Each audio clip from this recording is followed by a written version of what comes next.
I wanted to play Fallout 4, so I played Fallout 4.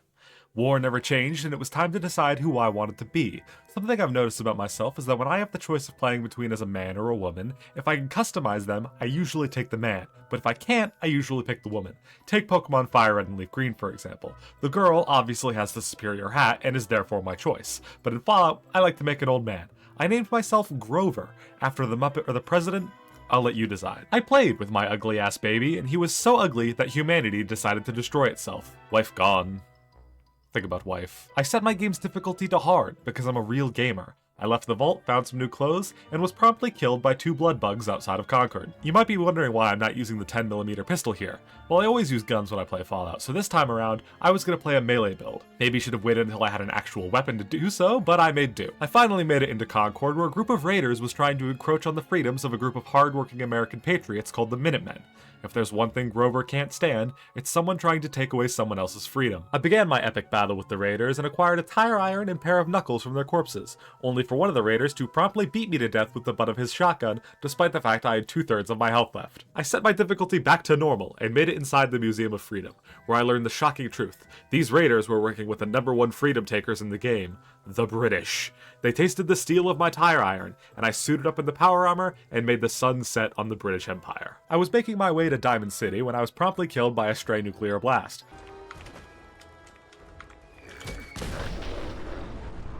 What the fuck? I helped Paladin Dance clear out some ghouls, and told him I would help him get some tech thing that I really don't care about, but I needed a minute first. He was going to be waiting for a while. I went back to Sanctuary to get Codsworth as my companion and do some work for the Minutemen, but I eventually made my way to the great green jewel of the Commonwealth, Diamond City. I then left, because Diamond City is full of pricks. I was making my way to a real city, a city by the people, for the people. Good neighbor. On my way there, I met a man named Brother Simon, who wanted me to join his little community. I was on board until he told me I'd have to give up my worldly possessions, including my beloved tire iron. That didn't sound very freedom of him, and when I told him this, he pulled a gun on me. Me and Codsworth killed them all, but despite the fact that they tried to take everything we had, kill us, and we're now all dead, Codsworth just couldn't stomach the idea of stealing from them, so I sent him back to Sanctuary to think about what he's done. I made it to Good Neighbor, where I got a warm welcome from Mayor Hancock, when he stabbed a guy trying to mug me. I think I'm gonna like it here. Now, when I play Fallout 4, there's only one armor set for me, the Silver Shroud costume. I took the quest and headed to Hubris Comics, where I picked up the Shroud costume and the Garnak costume, which I would wear for a prompt 30 seconds until Kent gave me the Shroud armor. With my new swag equipped, I carried out vigilante justice against the ne'er-do-wells of the Commonwealth. I wanted to repay Hancock for the warm welcome he gave me, and asked if he needed any chores done. Hancock sent me to Pikmin Gallery. The art in the gallery truly spoke to me. The reds and crimsons of the Raider Viscera Pikmin used as paint truly delighted me. I had to thank the artist in person. A group of raiders was trying to take away Pikmin's freedom to make art from their bones, and as we've established, that just won't do.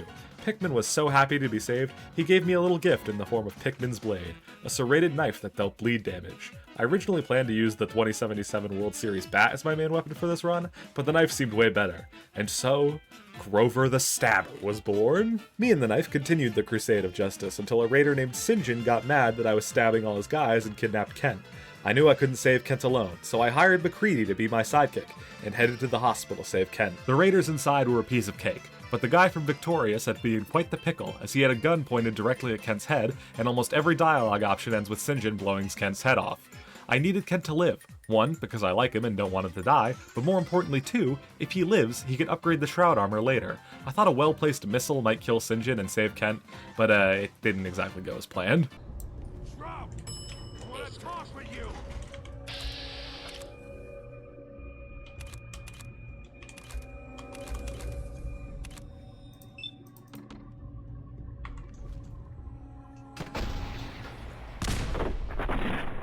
Eyes on my back. I tried many times to pass the speech check to get Sinjin to try and kill me first, but my silver tongue just couldn't change Sinjin's mind. And no combination of weapons and chems would let me kill Sinjin before he shot Kent. So if Sinjin wants to play dirty, I'll play dirtier. I set my game's difficulty to very easy. By speaking as Shroud for all 3 dialogue options, Sinjin's goons will retreat, and I used the laser musket I got from Preston to blow Sinjin's head smooth off in a single shot. After about 45 minutes of repeat trying, Kent was saved. Now that I had my armor and my weapon, it was about time to get on with the main story. so me and McCready made our way to Park Street Station to rescue Nick. Wait, this is the Common. We need to get the hell out of here. Unless you like being killed. As we passed Boston Common, Mac warned me that we should stay away.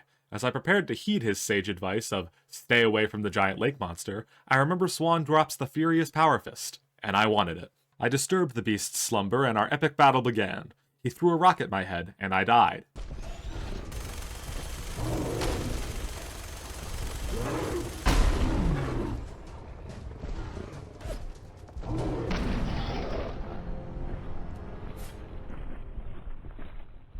In round 2, I found a group of trees that I could shoot through, but Swan couldn't walk through no matter how hard it tried. I got my cheap kill and decided to try out my new toy on a nearby super mutant.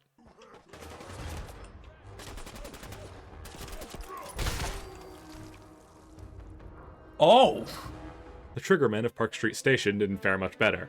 Nick spent about 7 minutes waiting in his cell while I looked for a magazine that wasn't even in this room. I freed Mr. Valentine from his cell, and we promptly beat Skinny Malone to death. Back in Diamond City, Nick told me the man I was looking for was named Kellogg, and we'd need to get into his house. That bastard McDonough wouldn't give me the key. He'll kick the ghouls out of Diamond City, but his wife murderers have his blessing of sanctuary. Luckily, his secretary Geneva was kind enough to part with it in exchange for a monetary gift. We got Kellogg sent and had Dogmeat track him to Fort Hagen in the most boring and tedious quest in the whole game. Seriously, I have no idea why I didn't just Google where Fort Hagen was and go there and save myself the 7 minutes. Since inside the fort may be robots, and not have blood, but they bleed all the same when stabbed with Pikmin's blade. It was finally time to face off with the sun-stealing cornflakes motherfucker himself. You open the closet. It's just a closet. You can never find the monster that hides inside. I didn't listen to much of his story. Something about being in the closet or something. His strategy of turning invisible and shooting me was no match of my strategy for punching wildly all around me until he died. I took his gun and parts of his brain and headed outside to see the Brotherhood of Steel arrive. But then I realized I had missed a collectible inside the fort, and by the time I got back outside, I had missed the Brotherhood's arrival. I take back what I said about the Follow Dogmeat quest. This is the most boring and tedious quest in the game, by far. Seriously, why would I care about the childhood memories of the guy I beat to death 15 minutes ago? After about 10 minutes of staring at my phone, I learned I had to go to Virgil in the Glowing Sea and finish my quest. Despite only being with me for about 2 days at this point, McCready decided that he had trusted me enough to ask me to help kill the 2 guys who've been bothering him, so we headed to the Mass Pike interchange to take out Winlock and Barnes. Well, that was hardly fair! I didn't get immediately killed by their Assaultron, and used my large supply of Molotovs to take them out from behind cover. With McCready's bullies done and dusted, I went back to Concord to pick up my power armor and headed for the Glowing Sea. As I waded through the radiation, I stumbled upon an Enclave outpost. I couldn't stand that their power armor looked cooler than mine, so I killed them all and took the armor for myself. The Enclave called in a vertibird for reinforcements, and this was the perfect chance to use my Fat Man.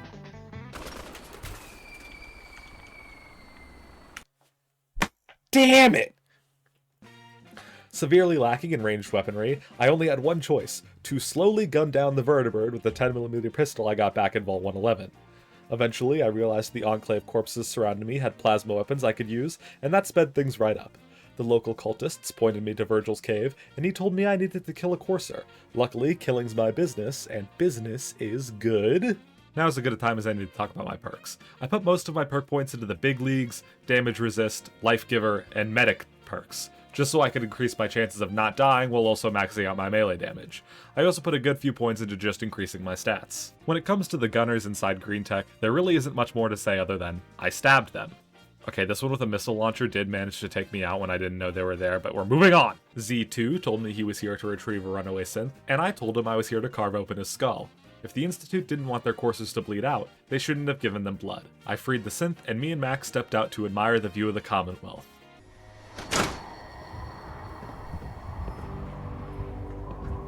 This is amazing. I've never seen anything so beautiful.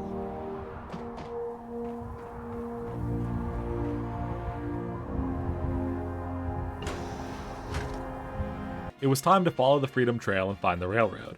I tried back when I killed Swan, but I lost it and gave up. I tried again, lost it again, and just started wandering around until I found the Old North Church. We're getting close to the point where I decide what faction I want to side with. I'd already sided with the Brotherhood and the Minutemen in previous playthroughs, and that left the Railroad and the Institute. Considering the freedom angle I've been playing for a bit now, the railroad seems like the best choice. Also, fuck the Institute. For the life of me, I could not find my way into the basement of the Old North Church for about 5 minutes, but I eventually made my way in and solved the railroad's super secret password of Railroad. I did my dealings with them and got the transporter plans from Virgil. It was at this point I decided I wanted Hancock as my companion, so I went back to Good Neighbor to start the Big Dig quest. Bobby No-Nose had a plan to tunnel to the Diamond City storehouse and rob them blind, and stealing from Diamond City sounded great to me. We dug and dug and dug, and when we finally came above ground, we learned we had been swindled. This wasn't the Diamond City storehouse, it was Hancock's. When I asked Bobby why she lied to me, she said, I knew no one in their right mind would help me rip off Hancock. Everyone is so damn afraid of him, is so damn in love with him. well, I am definitely one or more of those things. I recalled the warm greeting Hancock gave me as I stabbed Bobby 17 times. Fahrenheit gave me an incendiary minigun that I really regret never using, and Hancock was so pleased he decided to come along on my adventure. The railroad had some work for me, but first I cleared out the raiders at Corvega. I really don't remember why. I think they had a copy of Garnak the Barbarian or something. A lot of what I did is a red-stained blur. I helped Deacon clear out the railroad's old haunt, and he gave me Deliverer, my first real ranged weapon. It's only now dawning on me as I write this script, had I just gone with Dance and done his quest, I would have had righteous authority this whole time, and that probably would have made things really easier. But that doesn't matter now that I had a real gun. I joined the railroad, and they made me choose a code name. Stabber wasn't an option, so I went with Fixer. I would have preferred Cleaner, but I guess it's close enough.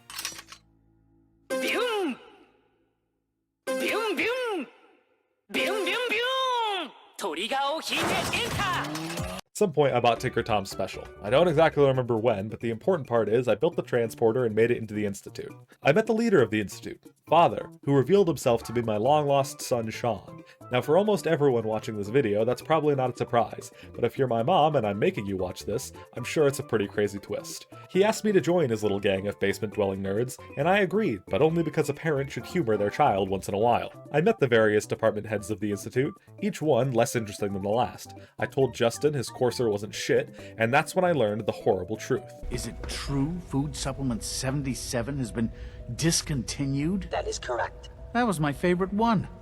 Can't we keep it a little longer? I will be happy to forward your request to the Bioscience Division. In the meantime, please feel free to enjoy one of our other nutritious and flavorful food supplements. I want Supplement 77. I am sorry, sir, but that supplement is no longer available. Useless machine. Hello. Please ensure that your dietary requirements are being filled. Food Supplement 77 had been discontinued. 77 was this scientist's favorite. The Institute had to be destroyed. I met up with the man on the inside, and went back to the railroad to tell him the news. Tinker Tom wanted to try a new experimental serum on me, and I agreed, because why the hell not? Oh, there it is! That's when I bought Tinker Tom's special. I probably didn't remember because of the serum. My next quest was to help an escaped synth get to High Rise's safe house. High Rise led us down the safest path. High Rise, are you sure we're supposed to be going that way? And when we finally arrived, despite only knowing me for about 5 minutes, High Rise said I could come sleep in his house anytime. Although when I returned to Dr. Carrington to report my success, I accidentally disturbed his cuddling. I got the password for Patriot and talked to Z114 about the next step. He told me that if we wanted to save more synths, they would need weapons, so we had to fake a mining accident. All I had to do was stab a room full of guards.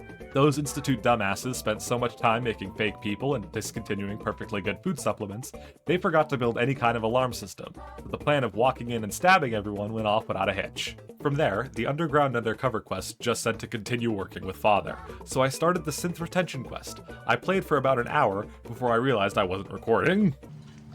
Oh no, I wasn't recording! I thought I was. Whoops.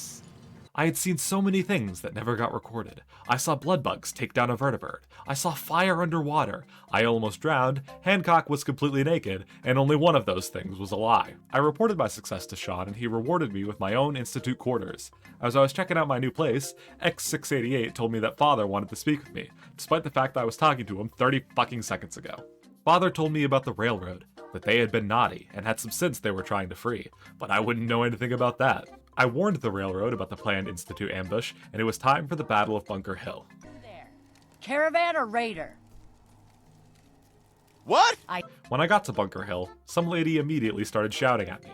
I hope she died in the battle. I met up with the Institute's courser, and figuratively and literally stabbed him in the back. By the time he realized what was going on, I had gotten more than enough stabs in to bleed him out. Again, coursers ain't shit. The great battle had begun. Institute Synths, the Railroad, and the Brotherhood of Steel in all-out war. Despite this, none of them wanted to fight me. Everyone was friendly towards me, even the Brotherhood. No matter how many synths I killed, they didn't become aggressive towards me. I wasn't sure if I had messed up the quest, so I asked for Hancock's advice. Hancock, I'm fucking confused. Are you fucking confused? Wait there. Need something, brother? What do you think about all this?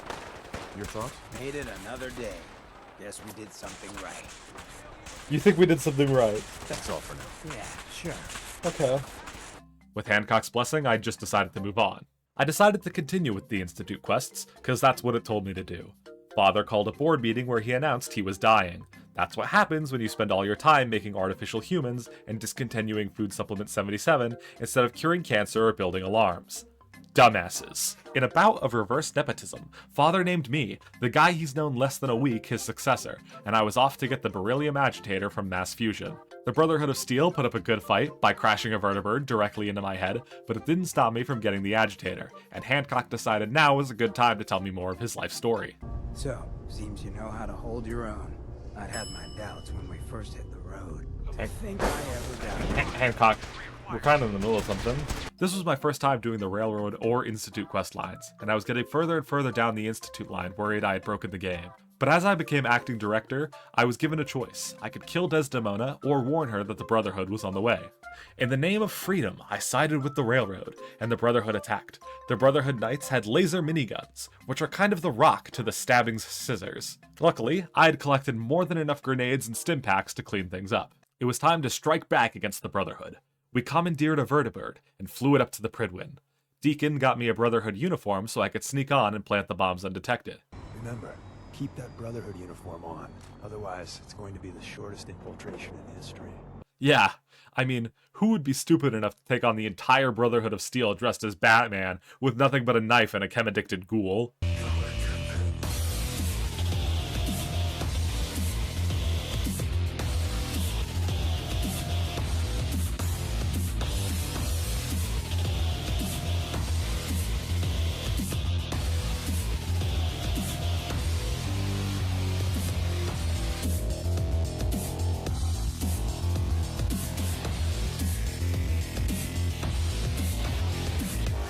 I killed them all. Hancock even tried to kill the children on board. Wasn't much point in blowing up the Pridwin now that everyone on it was dead besides the children, but why not? It was finally time to storm the Institute. Those Food Supplement 77 discontinuing heathens finally tasted my blade. I made sure to grab the synthetic gorilla meat, and it was time for one last talk with my son. Well, none of it matters now, I suppose. You'll accomplish your task and ruin humanity's best hope for the future. The only question left then is why you're standing here. Is it regret? Or did you just come to gloat?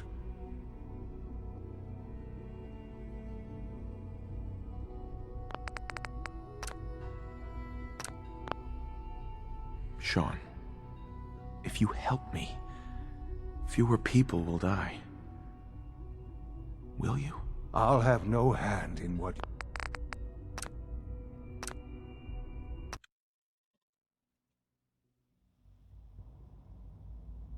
I wanted to see you one last time, before your whole empire comes crashing down around you. Get out of here.